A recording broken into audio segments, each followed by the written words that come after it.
Eu nasci espiritualmente falando aqui nesta igreja. Fui batizado aqui no dia 22 de fevereiro de 1975. E depois daqui, mais tarde, porque os meus pais foram viver para que a luz, fui para a igreja da Amadora e continuei, pronto, só para dizer. E fiz aqui o meu estágio com o pastor Maurício, 2 meses, depois fui para o Porto, para dizer que quando aqui venho a esta igreja, certamente que tenho recordações desse tempo em que comecei a dar os meus primeiros passos no caminho do Senhor. É verdade que, ao convidarem-me para participar nesta semana em que vamos falar de discipulado, pensei de várias coisas que poderia falar, pensei no que é que seria o mais importante e pensei também no que seria prático, simples, direto. Eu gostaria que esta noite, quando saíssem daqui deste auditório, ou quando desligassem o vosso computador ou internet, ou por onde estejam a seguir o programa, pudessem ficar com uma ideia clara de que é ser discípulo e como deve o discípulo atuar ou trabalhar em cooperação com o céu. É verdade que vivemos numa sociedade em que, e falo da sociedade ocidental, e estou a falar da Europa, estou a falar dos Estados Unidos, as sociedades mais desenvolvidas, onde é difícil penetrar o Evangelho.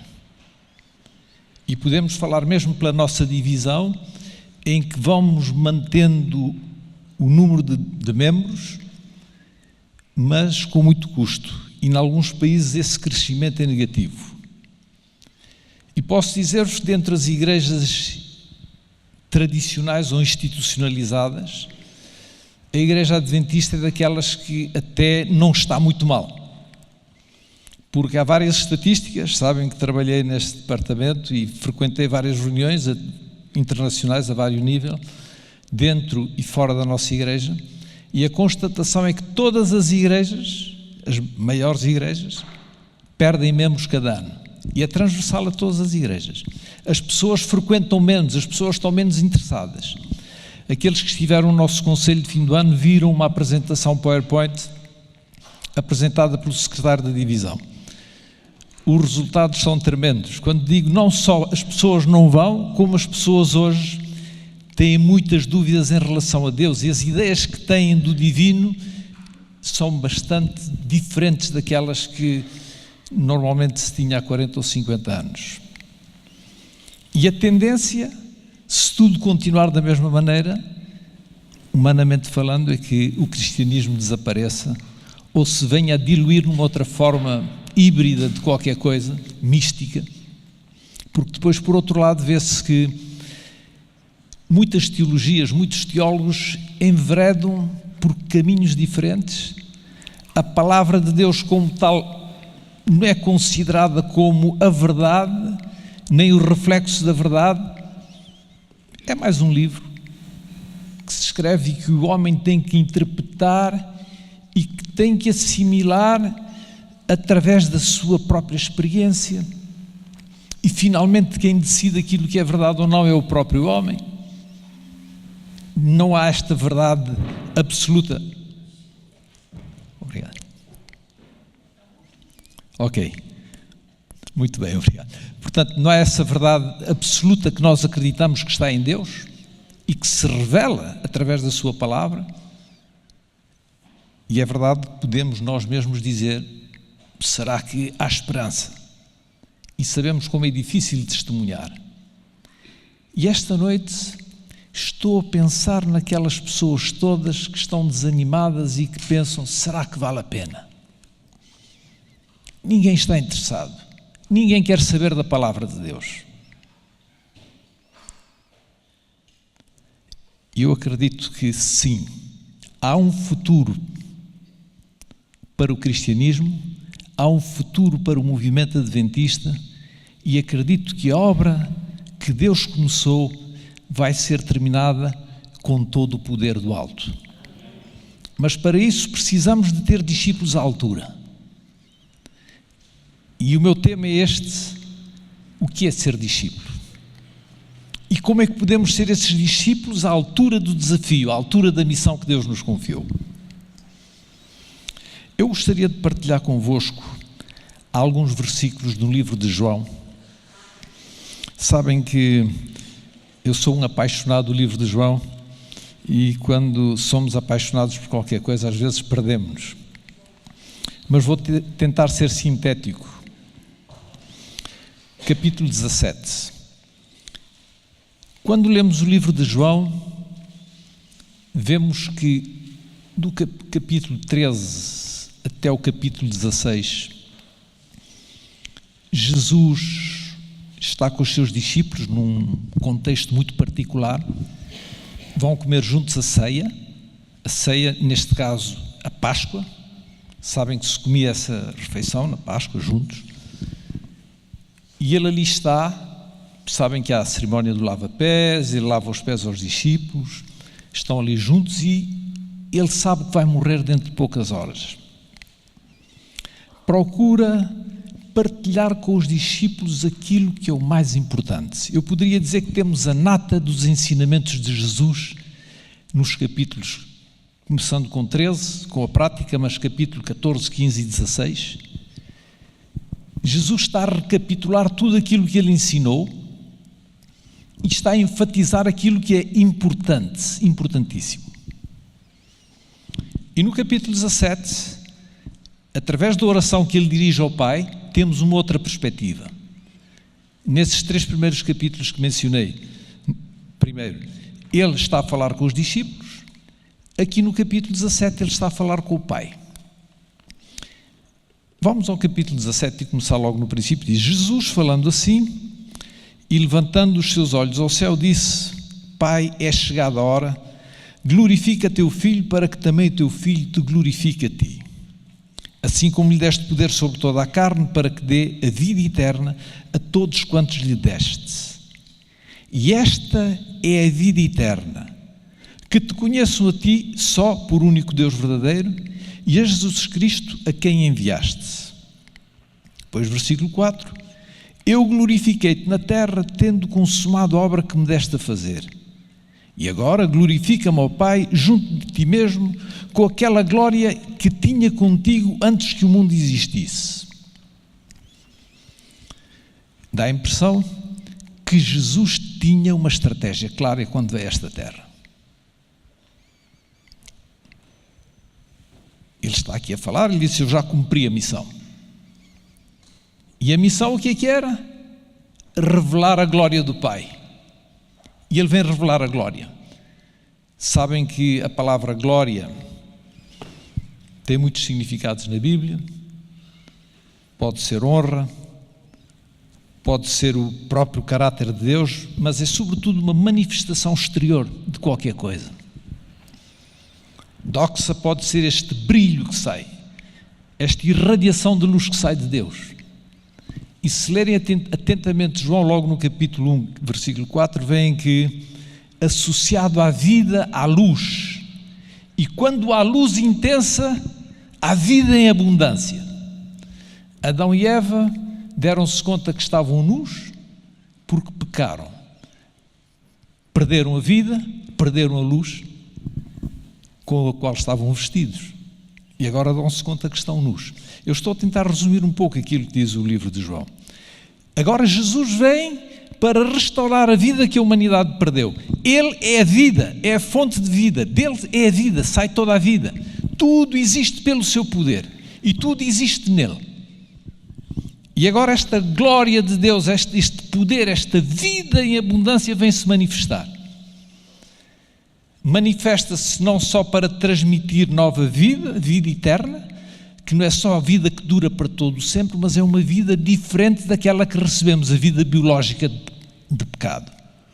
Nós, quando nascemos dos nossos pais, a vida biológica, nascemos pecadores, egoístas, virados para nós próprios, com todas as limitações relativas ao pecado, ou consequentes do pecado. Agora Jesus vem dar-nos uma nova vida, que não só é esta vida eterna, mas em harmonia com a vontade de Deus. E Ele vem revelá-la. Há esse milagre que o Senhor vai produzir. A todos aqueles que aceitam o Senhor pela fé recebem a vida, mas é todo um processo. Eu lembro-me quando estava para me batizar, tinha a noção que eu ia ser uma nova pessoa, mas não sabia quem nem o que é que me esperava. Tinha medo do futuro, o que é que eu ia ser, como é que eu ia ser essa nova criatura. Deus é tão bom que me levou através de um processo de crescimento. Porque o meu grande problema era que valores, que referências agora é que eu ia ter. Eu entrava para um novo corpo, uma nova comunidade tão diferente daquilo que eu vivia antes. E esse processo de integração que me ajudou a compreender Deus, a conhecer Deus. E é por isso que aqui diz, e a vida eterna é esta, que te conheçam a ti só por único Deus verdadeiro e a Jesus Cristo a quem enviaste. Em primeiro lugar, se queremos ter vida eterna, necessitamos de conhecer a Jesus e a seu Pai. Necessitamos de conhecer Deus. E se queremos que outros tenham vida, precisamos de dar a conhecer Deus, como fez Jesus. E Jesus veio a esta terra com esta noção clara de que era preciso que as pessoas conhecessem Deus. Mas conhecer Deus não é só ter um conhecimento teórico. Sabem que na Bíblia, quando se fala de conhecer, o conhecer é bem mais do que ter informação. O verdadeiro conhecimento transforma-nos. Quando nós encarnamos a ciência de Deus, a sabedoria de Deus, o poder de Deus, a vida de Deus, passamos a conhecer Deus. Somos transformados à sua imagem e semelhança. De glória em glória vamos crescendo, reproduzindo de uma forma mais nítida o seu caráter. Conhecer Deus é seguir o caminho que Jesus seguiu. Ser discípulo é caminhar pelo caminho por onde Jesus caminhou. Ele é o nosso exemplo perfeito. E tudo aquilo que Ele fez, espera que nós façamos da mesma maneira. Porque não se esqueçam que Jesus despojou-se da sua divindade para que fosse o nosso exemplo. Ele, quando veio aqui à Terra, viveu como um homem, nasceu como uma criança, normal. E pouco a pouco ele passa a ter a noção de quem é. Os pais explicam como é que foi o seu nascimento, tudo o que aconteceu ao seu redor. Ele entende que é o Filho de Deus. Pode parecer estranho. Sim, ele nasce como uma criança e vai crescendo, vai aprendendo. Aprendeu as Escrituras, aprendeu a ler e a escrever, aprendeu a revelação divina. Ele nasce do zero, como nasce uma criança. Para que ele fosse nosso exemplo. E Deus se revela através de Jesus Cristo, ao longo da sua vida. E da mesma maneira que Jesus nasceu, cresceu, desenvolveu-se, Deus espera que façamos o mesmo. Jesus é o exemplo perfeito. E o que eu queria desde já enfatizar é isso. Ser discípulo é seguir nas pegadas de Cristo. É reproduzir tão perfeitamente quanto possível o caráter de Cristo. Nós muitas vezes pensamos que fazer novos discípulos tem a ver com passar informação apenas. Há um candidato, há alguém que quer conhecer a verdade, nós damos os estudos bíblicos, batizamos a pessoa em membro de igreja e ficamos contentes. Mais um membro de igreja. Vamos procurar mais membros.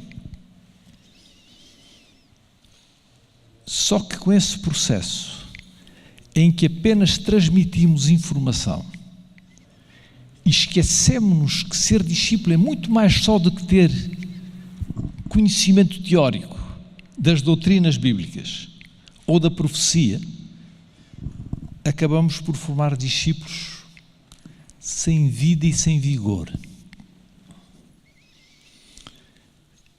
Sabem que a nossa igreja nasceu nos Estados Unidos num contexto cristão. A maior parte das pessoas que aderiram ao movimento adventista eram oriundas de igrejas cristãs. Muitas delas já tinham passado pela experiência do novo nascimento, da conversão. E o movimento adventista trazia nova luz relativamente à palavra de Deus, à Bíblia. Nova luz sobre o sábado, sobre a imortalidade da alma, ou a condicionalidade dessa vida eterna, porque o homem não tem vida em si próprio. O homem morre quando deixa a sepultura, morre, não tem alma imortal. E todas essas coisas eram transmitidas, aqueles que não as conheciam aceitavam-nas e passavam a ser membros da comunidade adventista. E não era muito difícil. E podiam ir com uma tenda, num mês ou 2 meses ou 3 meses, dependendo do tempo que necessário fosse. Ao fim desse tempo podiam batizar as pessoas. Porque eram pessoas cristãs, que já conheciam a Bíblia, tinham aceito a Bíblia, muitas delas já eram convertidas. Hoje, na nossa sociedade, não pode ser dessa maneira. Porque há muita gente que, mesmo que entenda a teoria da palavra, pode não ter entendido o que significa o novo nascimento, ou esse viver profundo com Cristo. E se não entendemos isso e apenas produzimos discípulos que estejam convencidos de uma teoria, obviamente que depois falta a vida abundante. Um morto não pode produzir filhos. Espiritualmente falando, se alguém não tem vida, não pode passar vida. E se queremos ser discípulos que façam discípulos ativos, nós mesmos temos que estar ativos, vivos e de boa saúde. E é nesse sentido que Jesus diz, ele veio manifestar o caráter de Deus. Ele veio ajudar as pessoas a conhecer, a aceitar, para que pudessem viver e ter vida eterna. Nos capítulos 14, 13, vemos que ele encoraja os seus discípulos, ele diz, eu vou-me embora, alguém virá, que é o Espírito Santo. Versículo 13 e 14, do capítulo 14, ele diz, e tudo quanto pedirdes em meu nome ao Pai, eu o farei para que o Pai seja glorificado no Filho. Se pedirdes alguma coisa em mim, eu o farei. Ele repete, vejam, capítulo 15, versículo 7. Se vós estiverdes em mim, as minhas palavras estiverem em vós, tudo quanto pedirdes, ou pedireis tudo o que quiserdes e vos será feito. Versículo 16 do mesmo capítulo 15. Não me escolheste vós a mim, mas eu vos escolhi a vós. E vos nomeei para que vades e deis fruto, e o vosso fruto permaneça, a fim de que tudo quanto em meu nome pedirdes ao Pai, Ele vos-lo conceda. Podíamos ver no capítulo 16 também, versículo 23, ele diz, e naquele dia nada me perguntareis, na verdade vos digo que tudo quanto pedirdes a meu Pai, em meu nome, Ele vos-lo há de dar. Jesus está a encorajar os discípulos a dizer, venham. O Senhor quer abençoar-vos. O Senhor quer se dar a conhecer. Esse Deus de amor quer se revelar. Jesus veio revelar a graça. Veio curar aqueles que estavam doentes. Veio ajudar aqueles que estavam desanimados. Veio orientar aqueles que estavam perdidos. E quando Ele distribuía essa graça, quando Ele fazia o bem, as pessoas estavam a ter um conhecimento de Deus e estavam a ser transformadas por esse conhecimento. É na medida em que estamos imbuídos pelo mesmo Espírito que estava em Cristo, que na nossa relação com os demais, somos capazes de os ajudar a descobrir esse Deus.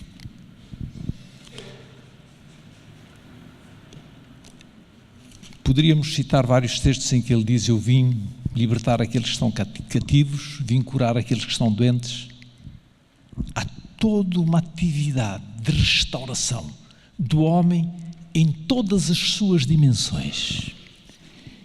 E eu gostaria que nós pensássemos no discipulado como essa dinâmica que transforma as pessoas completamente. Sabem que todos somos influenciáveis. Influenciamos e somos influenciados. Produzir um novo discípulo não se pode fazer sem relação. Se lerem a Bíblia, toda a Bíblia está escrita numa perspectiva de relação. Os 10 mandamentos têm a ver com a nossa relação com Deus e com o próximo. Não podemos fazer discípulos por procuração. Se eu quero gerar vida, tenho que me aproximar daqueles a quem eu quero transmitir vida. No Espírito de Cristo. Sabem que uma das minhas paixões, ou se eu posso dizer, ou hobbies, era a eletricidade. Agora eu não tenho tempo, mas uma das coisas que a eletricidade impressiona, quem estudar eletricidade vai ver que há várias leis interessantes. Uma das coisas que me impressionava era a lei da indução. A indução, se puserem 2 cabos, um ao lado do outro, mesmo estando isolados, só pelo facto de estarem um ao lado do outro, produz indução, produz corrente. Os transformadores funcionam assim. Pronto, os clássicos. Hoje há outros métodos de transformar a corrente. Põe-se um cabo com corrente ao lado de um cabo que não tem corrente, ou um enrolamento de fio, um com corrente e outro sem corrente, e aquele que não tem corrente passa a ter corrente, porque está ao lado de um que tem corrente. O que é que eu quero dizer? Se eu tiver vida, a vida de Cristo em mim, eu aproximo-me daquele que não tem vida, para que eu possa induzir vida nos outros. E na sociedade secularizada em que vivemos, em que as pessoas não acreditam na Bíblia, a maior parte tem dúvidas sobre a Bíblia, pensa que a Bíblia é um livro interessante, reflete a cultura de um povo, mas muito daquilo que foi aqui escrito, como dizem alguns especialistas, aqueles que estudaram o Antigo Testamento, podia falar de Fonrado e outros que dizem: isto é querigma, isto é história. Eles acrescentaram isso. O mar não se abriu, obviamente. O rio não parou, nunca se viu isso antes, nem nunca se verá. Isso não, isso é história. A maior parte das pessoas que hoje lê a Bíblia pensa que todos os milagres são histórias, que isso é um conto, que não é verdade. Por que é que eu estou a dizer isto? Porque se as pessoas não acreditam na Bíblia, como é que eu posso gerar vida se as pessoas não acreditam na Bíblia? E temos pessoas que estão muito distantes de nós, muçulmanos, pessoas com religiões orientais, pessoas que estão em movimentos de toda a ordem, que estão confusas. Lembro-me de uma senhora a quem eu dava estudos bíblicos. A senhora tinha sido espírita. Levou-me algum tempo para levá-la a acreditar na Bíblia. E parece que sim, que estava a aceitar muito bem a Bíblia. E um dia a minha mulher e eu estávamos ali a dar estudos bíblicos, e eu estava a dar o estudo bíblico da condição do homem na morte. E ela entendeu que eu estava a dizer que as pessoas que morrem estão a dormir e que aqueles que vêm não são os mortos, que é o diabo. E a senhora entendeu bem, porque eu queria dizer é que os mortos não vêm falar com as pessoas. Lembro-me que a senhora, que assim era um bocadinho mais avantajada do que eu, levantou-se. Eu pensei que ela me ia comer. Não me diga isso, a senhora ficou mesmo irada. Eu estava ali e disse: olha, já fiz qualquer coisa aqui, já toquei um ponto sensível. Eu depois descobri que ela todos os dias se comunicava com o marido e os pais, que também eram espíritas, que estavam mortos, mas que lhe apareciam. Eu, quando descobri isso, disse: Senhor, o que é que eu vou fazer? Quem sou eu para dizer à senhora que não é o pai nem a mãe que lhe aparecem cada dia? Como é que eu posso convencer a senhora da verdade? Comecei a orar para que o Espírito Santo atuasse, porque não havia lógica que eu pudesse apresentar, porque ela estava convencida de que aquilo que via era a realidade. É verdade que eu procurei dizer-lhe: olha, não sou eu que digo, é a palavra de Deus que diz isso. Para minha alegria, passado 2 ou 3 semanas, ela um dia disse-me: Sr. Brito, o senhor parece que tem razão. Pois não vou contar toda a história, mas para dizer, eu acredito que é o poder do Espírito Santo. Há pessoas que estão tão longe que não há lógica possível, não há argumentação possível. É o viver nosso corroborado pelo testemunho do Espírito Santo. A obra de salvação das almas é impossível sem a atuação do Espírito Santo. É o Espírito Santo que convence e converte. Mas temos que estar à altura de cooperar com o Espírito Santo para que Ele nos possa utilizar nas palavras que falamos, naquilo que fazemos, para tocar os corações, para preparar os corações, para que então depois possam receber a teoria da verdade. Eu não sou, de maneira nenhuma, não estou a dizer que não é importante conhecermos a Bíblia e as doutrinas. É importante. Mas o primeiro trabalho que temos que fazer é levar as pessoas a conhecer Cristo, a descobrir o seu Salvador pessoal, a ter uma relação pessoal com o Senhor. E então sim, a seguir dão-se os passos seguintes. Eu vou passar, não vou entreter-me muito mais com o livro de João, porque sei que o tempo passa, mas sabem que aqui a nível da União Portuguesa há o discípulo 3D, eu penso que é o discípulo 3D, estou a dizer bem, as 3 dimensões de discipulado. Isto não é só da União Portuguesa, do 3D sim, é a primeira vez que vejo, a primeira união em que vejo as 3 dimensões assim expressas, mas isso faz parte do programa estratégico da Conferência Geral das Divisões das Uniões, que há 3 dimensões que precisamos ter em consideração. A primeira dimensão, que em inglês que é o reach up, é a nossa relação com Deus.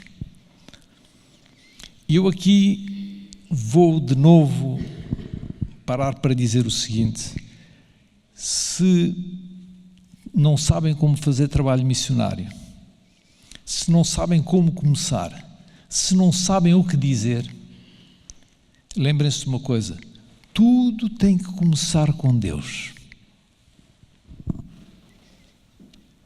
A vida vem de Deus. Nós nada podemos, Jesus diz: sem mim nada podeis fazer. Nós não conseguimos converter ninguém. Não temos o poder nem a capacidade. Porque não temos o poder nem a capacidade, porque vai muito além das nossas capacidades.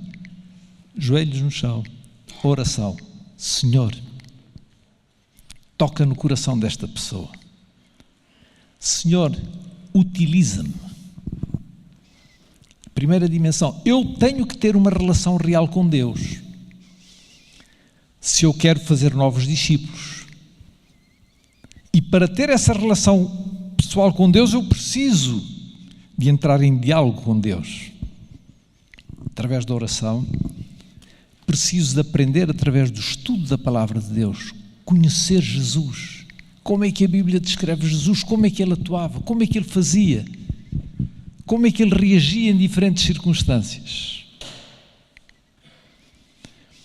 Lembro-me de uma igreja, eu não vou citar o país. O pastor ficou doente, tinha uma doença muito grave.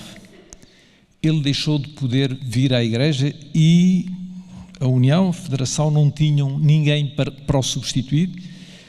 E havia um pastor que era o responsável do distrito, que vinha uma vez por trimestre para fazer o culto ao sábado e vinha uma vez por semana durante a semana fazer reunião de oração.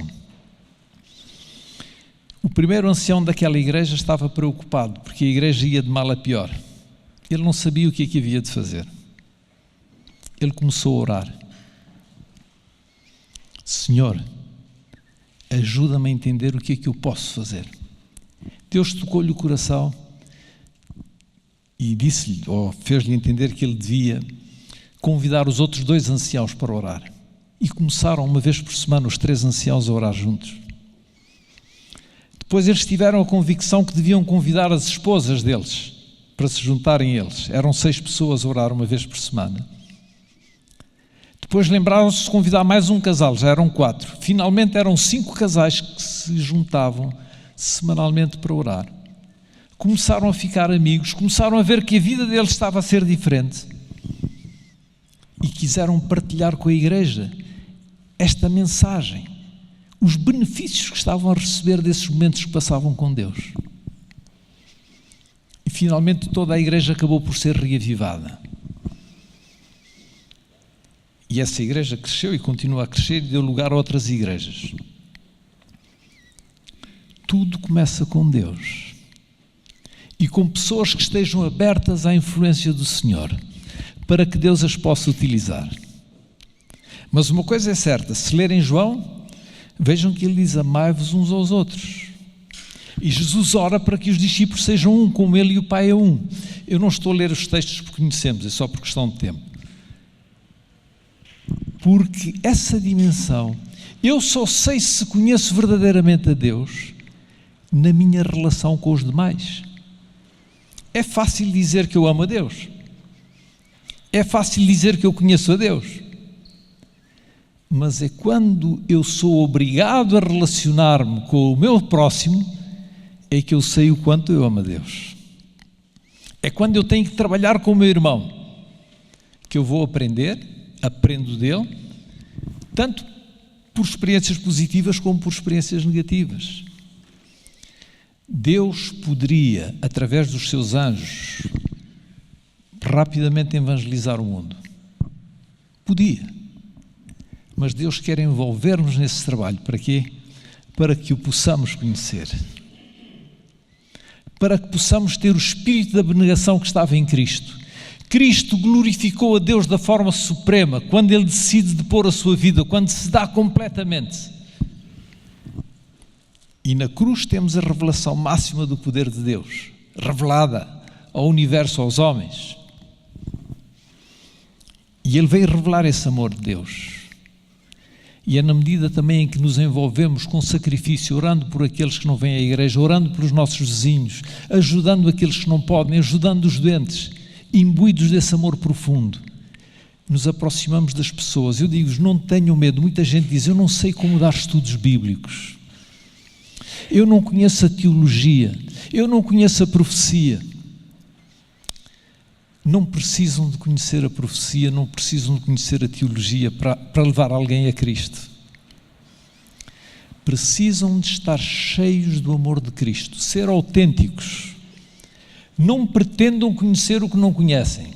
Não pretendam falar de altas teologias. A verdadeira teologia é Cristo em mim. É o interesse sincero, é ser autêntico, verdadeiro, interessar-me pelas pessoas, é ter sido tocado pelo amor de Cristo e amar as pessoas profundamente. E é claro que nós não podemos amar alguém com quem nós não nos relacionamos. E é por isso que há esta segunda dimensão horizontal que deve ser trabalhada.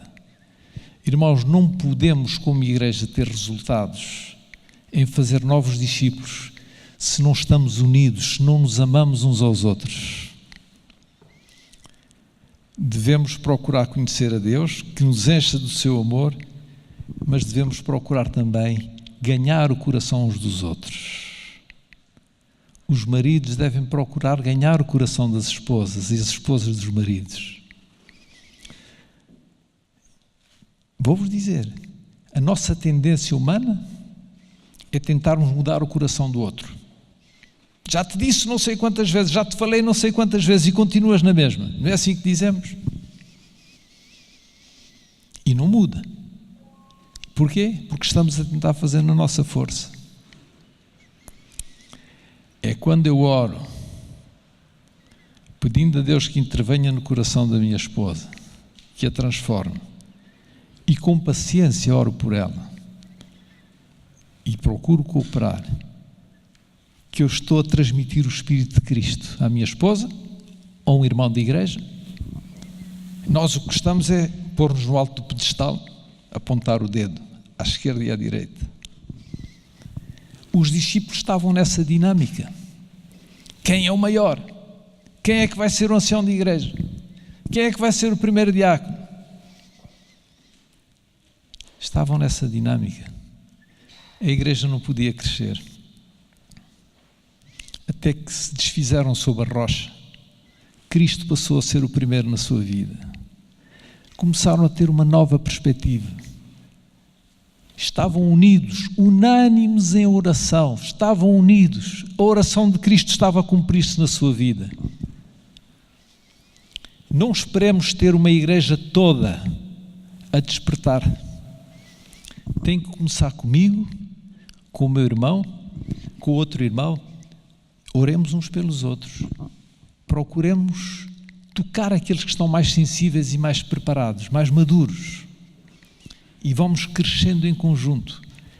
Não importa aquilo que fazemos, que atividades é que seja que façamos, o importante é que aquilo que façamos no amor de Cristo. É o espírito com que fazemos as coisas que faz a diferença. Procuremos ver as necessidades dos que estão à nossa volta.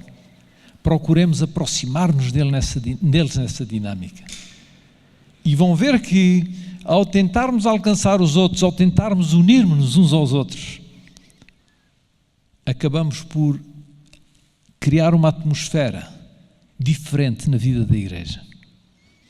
E as pessoas que vêm de fora vão ver que nos amamos e vão querer pertencer a essa comunidade que se ama. Irmãos, temos que aprender a amar-nos. Há pessoas que até têm dificuldade em ser amadas porque não aprenderam.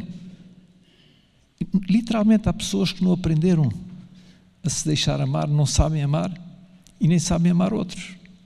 E precisamos de aprender. O poder do Espírito Santo pode ajudar-nos, pode transformar-nos. E quando as nossas igrejas passarem a ser esses centros, podem ter a certeza que a igreja vai crescer. Podem ter a certeza que muita gente vai querer ser discípulo de Cristo. Eu tenho aqui alguns pontos que gostaria, meus irmãos, de deixar convosco. Estou a olhar para o relógio. Porque o meu objetivo esta noite, com esta meditação, é tentarmos refletir, mas, sobretudo, deixar algum encorajamento. Se ficar esse encorajamento no vosso coração e se seguirem alguns dos poucos conselhos que estou dando aqui, vão ver que a vossa vida vai ser transformada, a vossa relação com o Senhor. A primeira questão que eu gostaria de pôr é a questão da nossa identidade. Muitas vezes dizemos, olha, somos a igreja do remanescente, nós somos bons, aqueles são maus. Sem pensar nisso, passamos essa mensagem. Eu vou pôr a pergunta de uma outra maneira. Acreditamos que somos filhos de Deus e que estamos comissionados para cumprir uma missão tal como a de Jesus? Eu falei da missão de Jesus, disse que Jesus espera que façamos isso. A minha pergunta esta noite, para cada um dos que aqui estão e para aqueles que nos ouvem ou que nos veem através da internet, a minha questão é esta: será que eu acredito que, tal como Jesus, eu também tenho uma missão a cumprir? Muitas vezes pensamos que o nosso Deus é um Deus distante. E é parte dessas teorias modernas. Deus não se interessa pelo homem. Mas se lemos atentamente os Evangelhos e o livro de João, Deus chamou-nos a cada um como chamou o seu Filho Jesus. E Deus tem uma missão específica. E esta noite eu gostaria, meu irmão, minha irmã, prezada visita, aqueles que nos escutam, acreditas nisso? Aceitas o convite do Senhor? Deus chama-nos a cada um. E Deus espera que nos envolvamos individualmente. Eu falava da experiência do Senhor Jesus no princípio da apresentação. Ele reconheceu aos 12 anos que tinha essa missão. Quando viu o Cordeiro Pascal a ser morto, ele entendeu que era ele. Deus chama-nos para seguir o mesmo caminho que Jesus. Ele chama-nos para uma missão que nem sempre é fácil. Mas será que o amamos a tal ponto de querermos dar a nossa vida se necessário for? Não vamos terminar a obra, meus irmãos, se continuarmos a ser discípulos mornos como temos sido. Só vamos terminar se houver comprometimento e envolvimento completo. Estamos distraídos com muitas coisas, com a televisão, com a internet, vejam as pessoas de todo lado. E o diabo distrai-nos da nossa missão principal. Acreditamos que este mundo vive dias difíceis. Vemos que a incredulidade cresce. As falsas religiões, as falsas doutrinas, os falsos ensinos. A natureza diz-nos que o mundo não está bem. Em todo o lado. Digo-vos, eu vivo na Suíça há 12 anos. Mas esses últimos 3 invernos não há neve. Muito pouca neve. Temperaturas raramente vão abaixo de 0, muito pouco. E normalmente, onde vivo, 15, 20 negativos é normal. Se forem ver alguns dos glaciares, vão ver que eles estão a desaparecer completamente. Nos últimos anos. Não é preciso ir muito longe. E as pessoas estão assustadas. As pessoas estão assustadas, meus irmãos. A natureza fala, diz que as coisas não estão bem. E nós estamos como se nada fosse. Jesus veio a esta terra num momento crítico da vida do mundo. E Deus diz-nos, deixem tudo. Eu dizia-vos que uma das minhas paixões era eletrónica. No princípio de ser pastor tinha rádios velhos e às vezes tentava fazer algumas coisas. Passatempo. Mas eu vi que estava-me a distrair com isso e disse, não, acabou. No céu eu vou continuar a estudar eletrónica. Porque o diabo pode nos distrair ainda com coisas boas. Temos que ter um foco claro. Temos que acreditar que fomos chamados, que Deus está interessado na salvação daqueles que perecem e que não há barreiras para Deus, meus irmãos. Eu digo-vos, mesmo nos países mais empedernidos, nos países mais secularizados, há almas sinceras que procuram o Senhor. Posso dizer-vos, eu não quero citar nomes, mas em países, pessoas muito empedernidas, muito secularizadas, almas sedentas do Evangelho. Veio um senhor ao meu lado no avião, hoje, quando vinha para cá, um artista, pintor, sei lá, e começámos a falar pouco a pouco. Chegou a certa altura, ele disse-me assim, o senhor acredita que há vida para além da morte? E vi que era sincero. É claro, fui procurando encaminhar a conversa nessa direção. Eu disse, pois há, sim senhor. E vamos continuar. Ele deu-me aqui os cartões e vou ver se escrevo. Vamos continuar. Para dizer o quê? E este senhor não parecia ser alguém que pudesse estar interessado. Nós não sabemos quem são essas pessoas, mas Deus, quando oramos, Ele vai pôr essas pessoas no nosso caminho, vai nos dar as palavras, vai nos dar a convicção.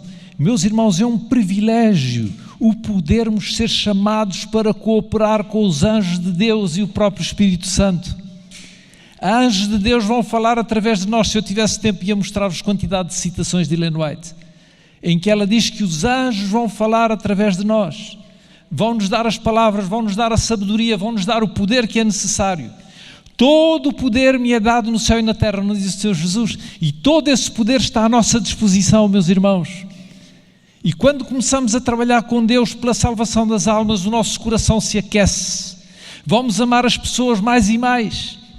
O nosso objetivo passa a ser a salvação das pessoas, meus irmãos. Todo o resto perde seu valor. Nem dinheiro, nem posições. Queremos é ganhar mais uma alma para Cristo. A nossa realização é essa. Meus irmãos, quanto é que vale uma pessoa? Digam-me quanto é que vale um filho vosso que esteja doente e que está à morte. Quanto é que pagam para poder que ele tenha a vida? Quanto é que pensam que podem dar? 1 milhão de euros se tiverem? Dão tudo, não dão, se tivessem dinheiro? A vida de um ser humano vale mais que o dinheiro todo da terra. Se salvarmos uma alma, somos mais ricos que aquele que tem todo o dinheiro do mundo. Se não temos esse amor no coração, peçamos a Deus que nos encha o coração de amor, que nos dê uma nova perspectiva do que é a humanidade, daquilo que trouxe a Jesus a esta terra. Jesus não veio fazer teatro, Jesus amava as pessoas verdadeiramente. Se eu não amo o meu próximo, o amor de Cristo não está no meu coração, eu tenho que orar e pedir: Senhor, ajuda-me. Ajuda-me a amar esse vizinho difícil que me faz a vida difícil. E vão ver milagres acontecer. É o poder de Deus. Tudo o que pedirdes em meu nome, eu farei. Deus vai perturbar as pessoas que estão mais endurecidas. Milagres vão acontecer. Se eu pudesse, contava os milagres. Os milagres acontecem hoje, meus irmãos. É o poder do Senhor. E Ele quer manifestar o seu poder para honrar o nome de Deus, para glorificar o Pai. E Deus quer usar-nos nesse processo. E todos aqueles que experimentam essa dinâmica, que experimentam como é bom colaborar com o Senhor, como aprendemos muito, como o nosso coração se aquece, entram numa nova dinâmica de vida. Durante a minha juventude eu procurei gozar a vida, mas quanto mais tentava ir às festas, motas, amigos, mais vazio parecia que estava, acreditem. Eu, quando procurei a igreja, que já estava cansado, nada me satisfazia. E quando eu descobri essa dinâmica, eu descobri o sentido da vida. A felicidade não está dentro de nós, como alguns dizem. A felicidade vem de Cristo. A felicidade vem quando fazemos outros felizes. É na medida em que eu promovo e sinceramente me interesso pelos outros, pelo seu bem-estar, que eu me sinto realizado. Podem ter a certeza, vão ter energias, o Senhor vai-vos ajudar. Aquele que é altruísta, que não pensa em si próprio, tem sempre nova dose de energia, tem alegria, são pessoas otimistas, pessoas que não se cansam, pessoas que andam, que têm uma nova perspectiva da existência humana. E tem que começar comigo, irmãos, não tem que dizer é aquele que... Não, tem que começar comigo. Eu tenho que me preocupar que a minha relação com Deus seja autêntica. E essa relação autêntica leva-me a uma relação autêntica com o meu próximo. E se juntos, a nível da igreja, estamos felizes por aquilo que o Senhor tem feito por nós, não podemos guardar isso para nós mesmos. Vamos partilhar com os outros. E o movimento adventista começou assim, meus irmãos. As pessoas davam do seu dinheiro, mandavam para as missões, para se comprar instituições, comprar terrenos, comprar barcos, comprar Bíblias. E quanto mais damos, mais Deus nos dá. Os melhores dias do movimento adventista estão diante de nós, meus irmãos. Mas é no poder do Espírito Santo. Discípulos cheios do Espírito Santo, em quem habitam o Pai, o Filho e o Espírito Santo. Jesus diz: eu e o Pai faremos morada em vós. Aqueles que amam o Senhor, aqueles que querem cumprir a sua vontade, querem fazer aquilo que Ele quer, certamente que Ele vai responder.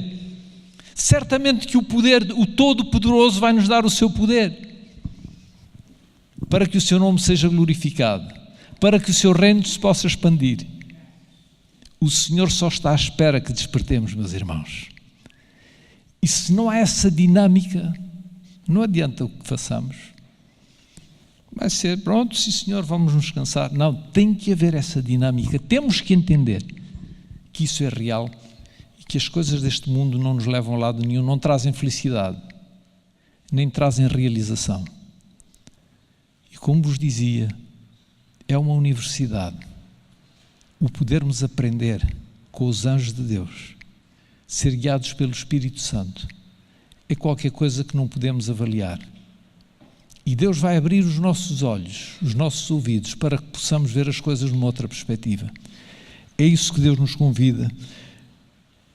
Eu gostaria de dizer muito simplesmente, e termino com isso, aqueles que querem trabalhar para o Senhor sempre terão trabalho. E lembrem-se de uma coisa, e estou a enfatizar isso, Deus quer que trabalhemos em equipa,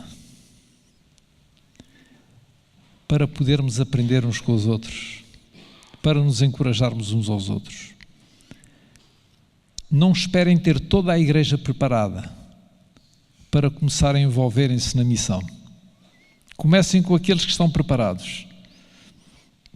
Se houver um, comecem com um. Se não houver nenhum, orem para que Deus ponha no vosso caminho um. E depois os dois orem para que Deus ponha 3 ou 4. E o Senhor vai fazer isso. E quando estiverem juntos 3 ou 4, não trabalhem só uns para os outros. Tenham um objetivo. Façam qualquer coisa em favor daqueles que estão ao vosso redor. É assim que começa qualquer dinâmica. E tenho visto essa dinâmica em todos os países da nossa divisão. Eu falo porque conheço a divisão, mas acredito que em todo o mundo é o mesmo que se passa. Mesmo em zonas muito secularizadas. Quem sabe de uma próxima vez vos conto histórias autênticas de pessoas que o Senhor salvou. Ouvi um testemunho de um casal que não se dava bem, o Senhor preparou-se para se suicidar. Estava mesmo a pensar provocar um acidente de carro para que ninguém soubesse. Ele envolveu-se num pequeno grupo. Deus mudou o seu coração. E ele contou o seu testemunho. Um médico com 53 anos, que estava, um adventista que tinha deixado a igreja, estava envolvido no mundo. Ele começou a envolver-se em pequenos grupos. Deus mudou a sua vida. Ele veio dar o seu testemunho. Estudantes universitários, vidas transformadas, porque em algum momento alguém orou por eles.